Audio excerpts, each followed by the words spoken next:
It's about informing people with the facts to know what's happening in Thailand, inside government, business, society, with real players, talking to leaders and decision makers, seeking the answer with perspective, issues that affects Thailand's future.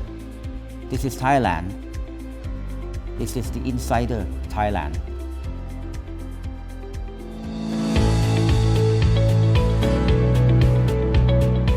Sawasdee krub and welcome to the Insider Thailand. About a year ago, we brought to you an episode on Thailand's Eastern Economic Corridor, or the EEC, and how this project is at the forefront of the country's economic transformation. On this show, we follow up on how the EEC is beginning to take shape with new investor, new supporting infrastructure, not to mention the Thai public and private sectors gearing up toward new partnership for Thailand's leading industrial area.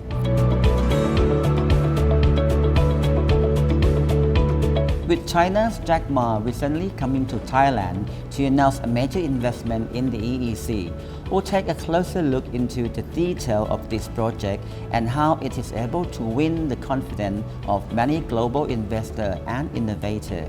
We also take a look into the comprehensiveness of the EEC as a sustainable engine of growth for Thailand and as a global industrial hub.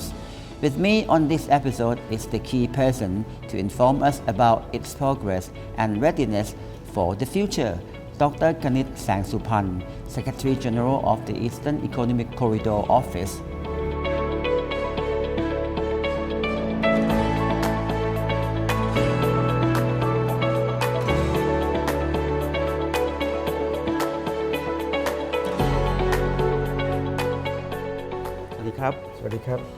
Well, it is indeed a very special privilege for the Insider to have you with our program. Thank you so much for sparing your time to talk to us about a very important project of the country, the Eastern Economic Corridor.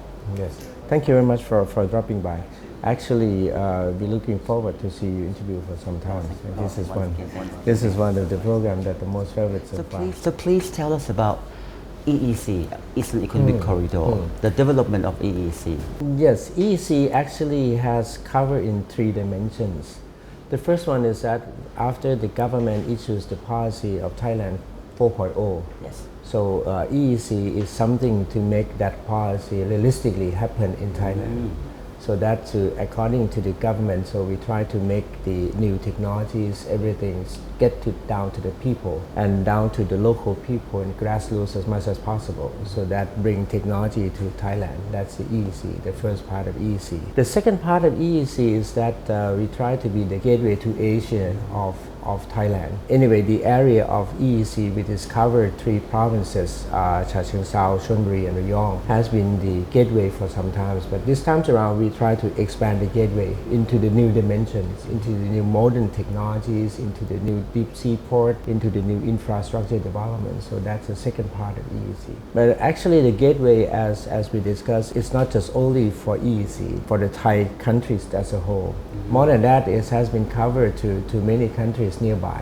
Our neighboring country has been used this area as a gateway for some time, and this is going to be beneficiary to them, including Laos, Cambodia, South China. And the third part, we designed the EEC in the future to be one of the center of ASEAN and Asia, which is the new center for economic development for new business. And that should be supporting the Asian development in Asian century as well. So that's three parts of the dimensions that we are talking about EEC. Before we're talking about the last dimension of EEC, development of EEC, I'm wondering how can EEC help the grassroots people in Thailand? In many ways. Actually, to be realistic, like your program has been done on the Alibaba case, right? So when we deal with Alibaba, the first thing we need is that how to get Thai farmers, SME and OTOP to the platform of e-commerce. So that's one of the things that we look forward to see. Anyway, and that's a part of it. But the whole pictures of EEC to the grassroots is that we are, according to the law, we obligate to do inclusive development in the area. Inclusive development including the environment, education, and city development and infrastructures to the local people and try to bring the economy, the business growing up with the EEC so that the major parts, I think it's 50% of the EEC job now is doing at the local level. The other part is for the country. So that meaning that the EEC is the new type of area development. Inclusivity is a big part of it. Actually, the program working on education with the local people to bring them up to the new technologies, the new generation to the new technologies.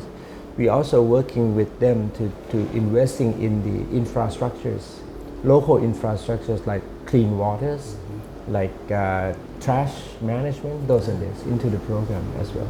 We're talking about leaving no one behind. One problem in the country, and of course the government trying to resolve it, that is the middle income trap. Yes. How can EEC help the country to resolve this issue? We generate the investment, we generate the technologies, we generate the job and new opportunities for the new next generation. So that the major part of EEC to bring the country up to the certain level. For the last 10 years, we had a lot of political fight, those and this, and it's very difficult for the country to move ahead. So EEC is a spearhead of doing into the new direction. But to make EEC become more relevant to the country, we need the foreign investor. Sure.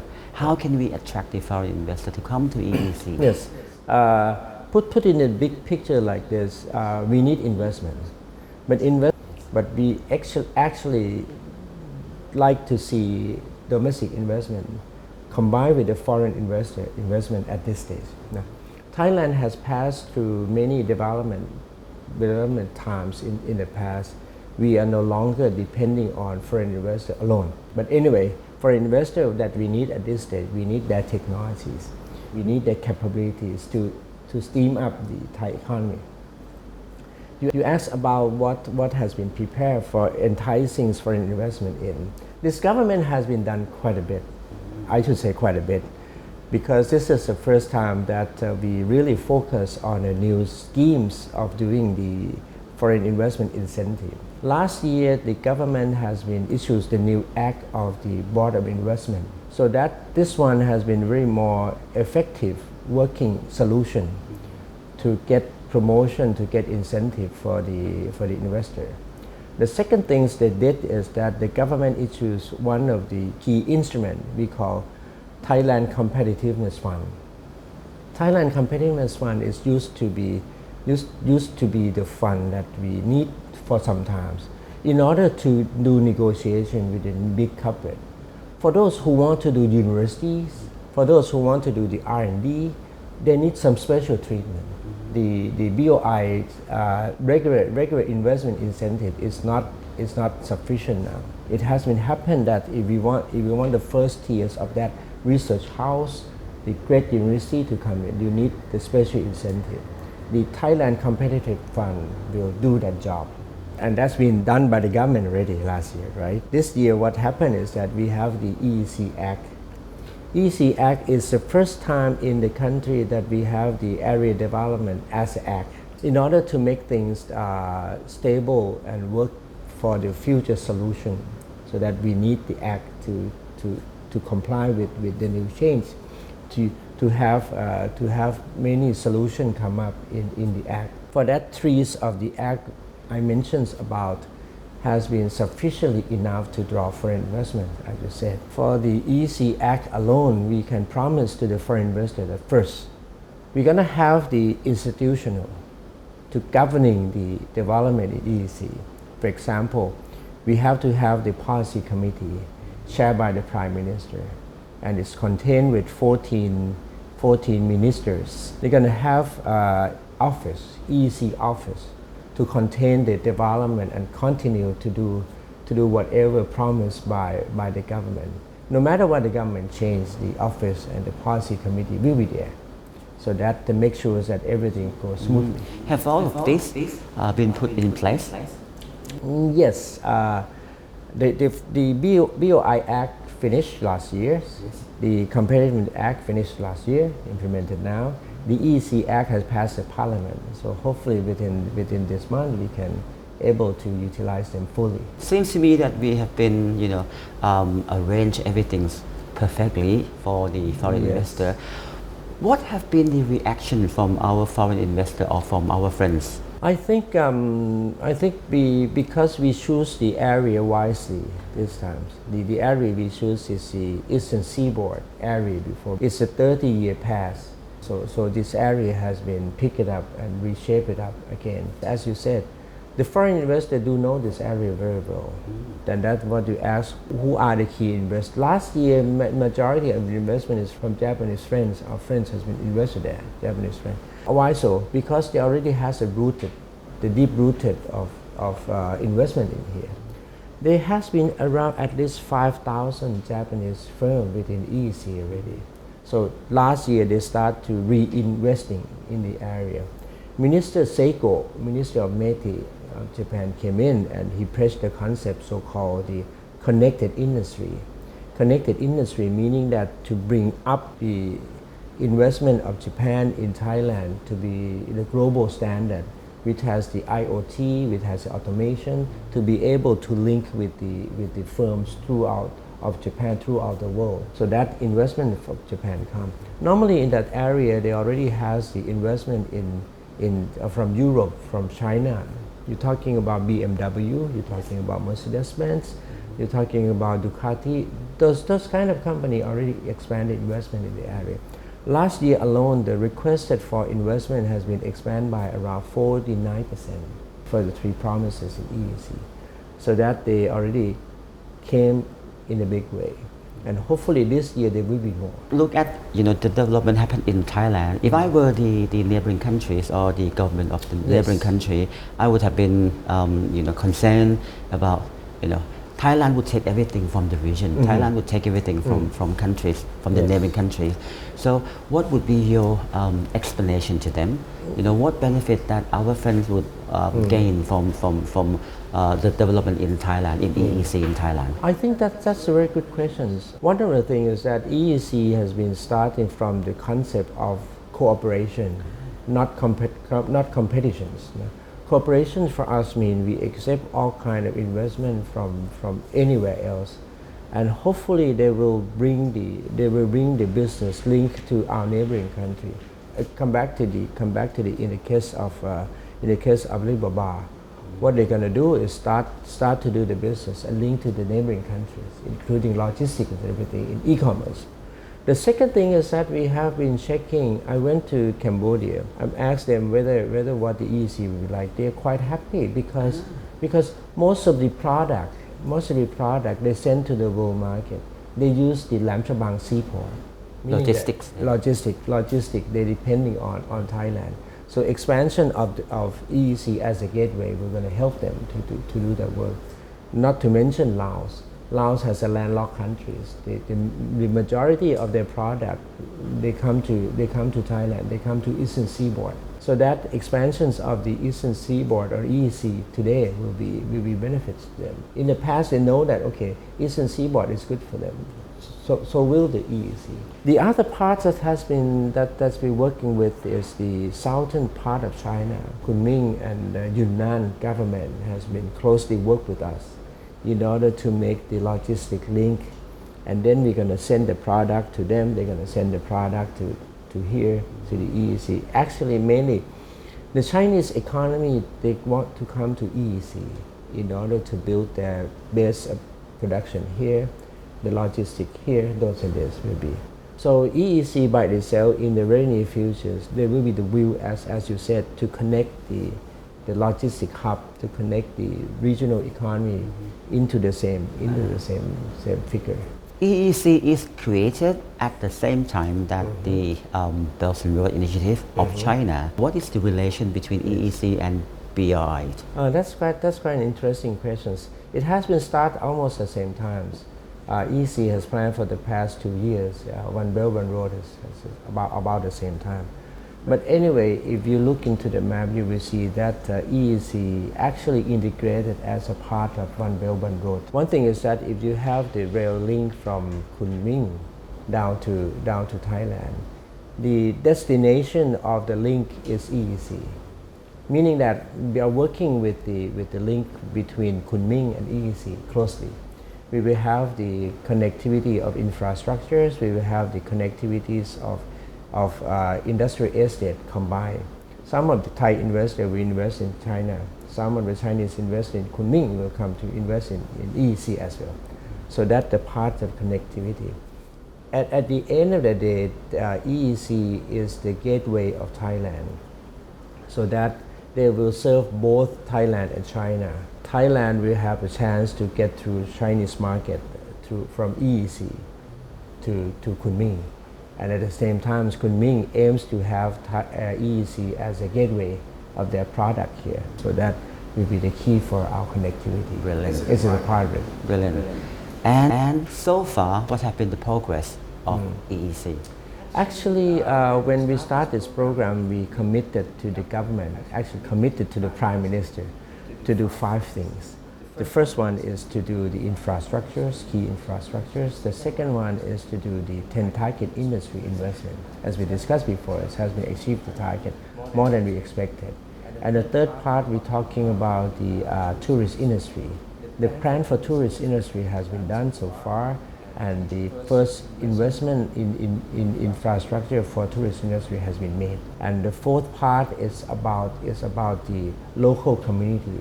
We integrated the plan of local communities into the EEC plan. And the fifth one, that's the government, that's the Prime Minister asked himself, is about education. So we did the education plans and we did the vocational program, special vocational program already there. And the Prime Minister has been announced this program. We put the budget in, everything is there. Now come back to the first one, which is the most important, is infrastructures. Why we have to have the key infrastructures is that we want to modernize the infrastructures and the connectivities in EEC in a better way. We're talking about the 3 airports linked by the high-speed train. The high-speed train will be issued the TOR this month and gonna have the investment by the end of this year. The same thing applies to the airport. We're gonna bring up Utapao Airport to be the new what's so-called city airport. City airport, meaning that the big concept will be there. There's a lot of activities into that. And also, we have the 3 deep sea port coming up. The new fresh deep sea port, Lam Chabang, Satahib, and Mataput will be up and running in the bigger way. For Lam Chabang itself, it's going to be around number 15 in the port around the world if it's finished. And it's going to be linked by the 2-track rail. All of them will be communicating, or all of them will be has a good transportation through the rail system. And the other 2 is about the MRO with between Thai Airways and the Airbus. They're going to finish by the end of this year. So that all of the infrastructures should have been completed by this year or later than next year. If we can do that, this project, infrastructure project, would take around 5 years to complete. Hopefully by 5 years or around 5 to 10 years, the 3 provinces in EEC area will have the living standard equal to Bangkok. So that our last aim is that to integrate Bangkok to the EEC as the same development. We call the metropolis. So that will be the new concept to come up. It takes around 5 to 10 years. I'm sure that you realize that the success of EEC cannot be happen by one sector alone.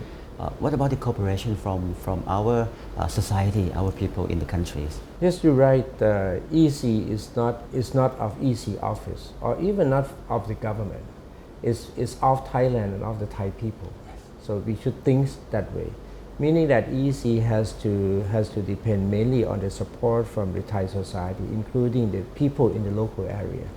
So far, when we go down and talk to them about the EEC project, they all supporting what to do, what the government aims to do, what EEC aims to do. That will be benefits to them. What they ask is that they need some kind of impediment that they has before we have the EEC. For example, they need the clean waters. The clean water is that area is not sufficient. The water is sufficient, but the clean water for the people is not that sufficient because of lack of investment for them. We're going to take charge of doing that. They said, okay, if you want to develop in the big way like this, you have the garbage system that to contend with. So how can we help them to do so that it is? But they know that they're going to be the big beneficiaries to the EEC development, including the job, including new generation, including new service industry that's going to come up, including income for them and new living standard they're going to have. I know that you play a very important role on making EEC become very, very successful. But prior to this, you should, I'm sure that you do the study.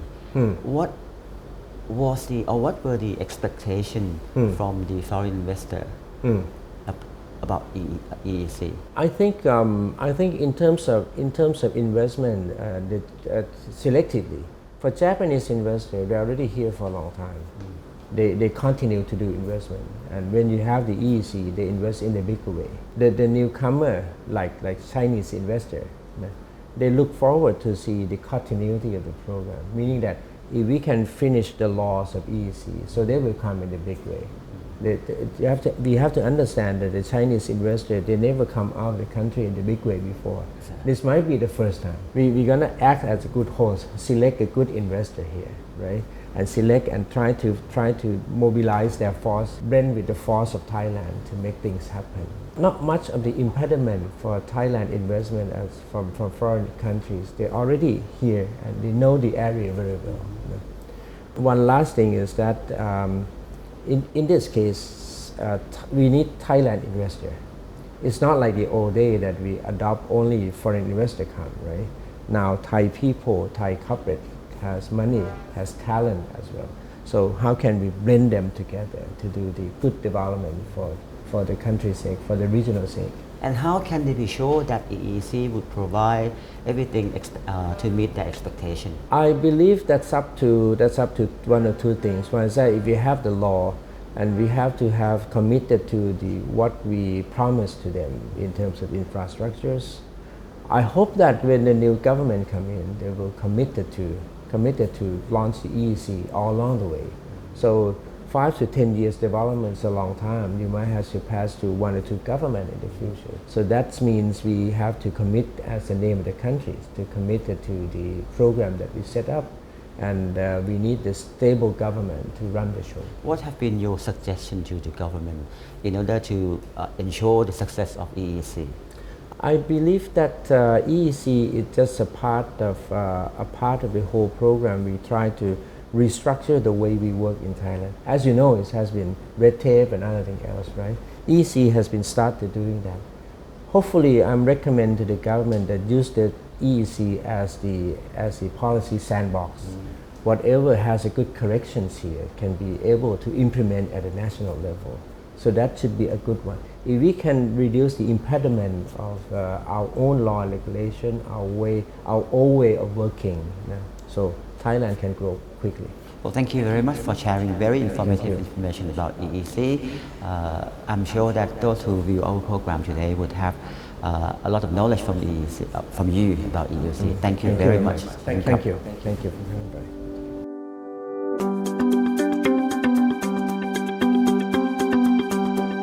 As we have heard from the Secretary General, the EEC is a vast project that is built on firm foundation. Thailand is using its strategic geographical location and apply its economic lesson to develop a new industrial platform for the global economy in the 21st century with concerted effort in energy, education, cargo, aviation, port, and future industry, just to name a few. We can see how the EEC provides a great opportunity for sustainable economic growth in the modern global economy. In the next episode, we would look into the specific area of the EEC and all the key issues related to its current progress. In the meantime, thank you very much for watching the Insider Thailand. See you next week. สวัสดีครับ